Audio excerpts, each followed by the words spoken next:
आणि बुलेटिनच्या सुरुवातीलाच एक महत्त्वाची बातमी आहे। पुण्यातील स्वारगेट बस आगारात तरुणीवर बलात्कार प्रकरणी आरोपी दत्तात्रय गाडीच्या मुसक्या आवळण्यात आल्यात।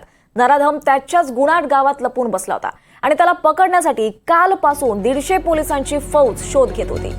उसाच्या शेतात ड्रोनद्वारे देखील तपास सुरू होता आणि अखेर रात्री 1च्या सुमारास गावातील प्राध्यापक गणेश गव्हाणे यांनी गाडीला एका मैदानातून जाताना पाहिलं आणि त्यावेळी आरडाओरड करत गव्हाणे यांनी गाडीला पकडून पोलिसांच्या ताब्यात दिलाय। दरम्यान पुणे पोलिसांनी आरोपीला अटक करून जेरबंद केलाय।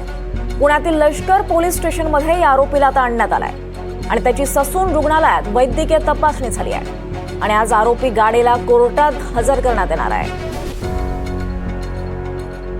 स्वारगेट अत्याचार प्रकरणात महत्त्वाची बातमी आहे, यावर अधिक माहिती घेऊयात। आपल्यासोबत आपले प्रतिनिधी अविनाश पवार आहेत। अविनाश, या आरोपीच्या अटकेचा थरार नेमका कसा होता? जवळपास 75 तास हे सर्च ऑपरेशन चाललं, कसं राबवण्यात आलं हे सर्च ऑपरेशन?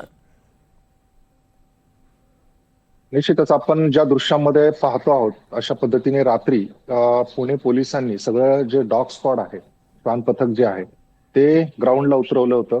त्या ठिकाणी जे ड्रोन आहेत ते देखील आकाशात उडवण्यात आले होते आणि विशेषतः या ड्रोनला स्पीकर्स लावण्यात आले होते आणि या स्पीकर्सद्वारे दत्ता गाडीला आवाहन करण्यात येत होतं की तुला चारही बाजूने आम्ही घेरलेला आहे आणि तू कुठेही असशील तर तुला समोर येण्याशिवाय पर्याय नाही। अशा पद्धतीने पुणे पोलिसांची सर्व पथकं ही गावाच्या चारही दिशेने त्यांचा शोध घेत होती। एकूणच ग्रामस्थ देखील या सगळ्या सर्च ऑपरेशन मध्ये सहभागी झालेले होते। आपण ज्या पद्धतीने काल पाहिलं की दिवसभर ऊसाच्या शेतामध्ये पूर्ण 100 ते 150 पोलीस हे देखील शोध घेत होते। दत्ता गाडे हा तिथे गावातच असल्याची खात्री मात्र उशिरा रात्री पटली, ती अशामुळे की तो एका ठिकाणी घरासमोर जो रांजण होता त्यातलं पाणी पिण्यासाठी आला आणि तिथल्या जे काही ग्रामस्थांनी त्यांना पाहिल्यानंतर पोलिसांना तत्परतेने त्यांनी कळवलं की दत्ता गाडे हा इथे पाणी पिण्यासाठी आलेला आहे आणि त्यानंतर पोलिसांनी त्यांची जी ऍक्टिव्हिटी होती ती अधिकच तीव्र केली। श्वान पथकं जी आहेत ती शेतामध्ये सगळीकडे फिरवण्यात आली। या दरम्यान हे जे ग्रामस्थ होते हे ग्रामस्थ देखील जेव्हा फिरत होते त्यांना एका मैदानामध्ये हा जो आहे दत्ता गाडे सस्पेक्टेडली जाताना दिसला। त्याच्या हातामध्ये काही चाकू सदृश्य वस्तू दिसून आली, त्याच्यामुळे काही काळ त्यांनी अंदाज घेतला आणि आपण ज्या पद्धतीने म्हटलं प्राध्यापक गणेश गव्हाणे यांनी काय केलं की त्याच्यावर झडप घातली आणि त्याच्यासोबत जे साथीदार होते त्यांनी देखील मग त्याला पकडलं आणि एकूणच हा सगळा आरडाओरड झाल्यानंतर पोलिसांनी त्या दिशेने धाव घेतली आणि हा दत्ता गाडे मिळून आला।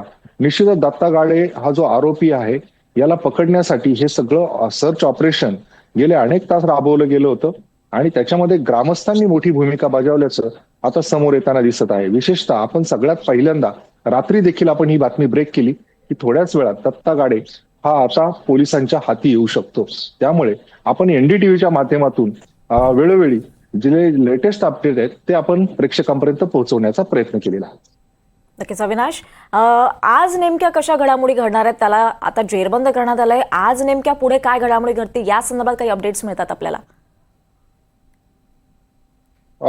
निश्चितच आता त्याला पुणे पोलिसांच्या ताब्यात देण्यात आलेला आहे। ज्या पद्धतीने त्याला ताब्यात गेल्यानंतर तातडीने पुण्याकडे हलवण्यात आलं। आता लष्कर पोलिसांच्या ताब्यात हा दत्ता गाडे आहे, तिथून त्याला न्यायालयात नेलं जाणार आहे आणि त्यानंतर आपल्याला माहिती होऊ शकेल की पुढे पुणे पोलीस कशा पद्धतीने कारवाई करतायत।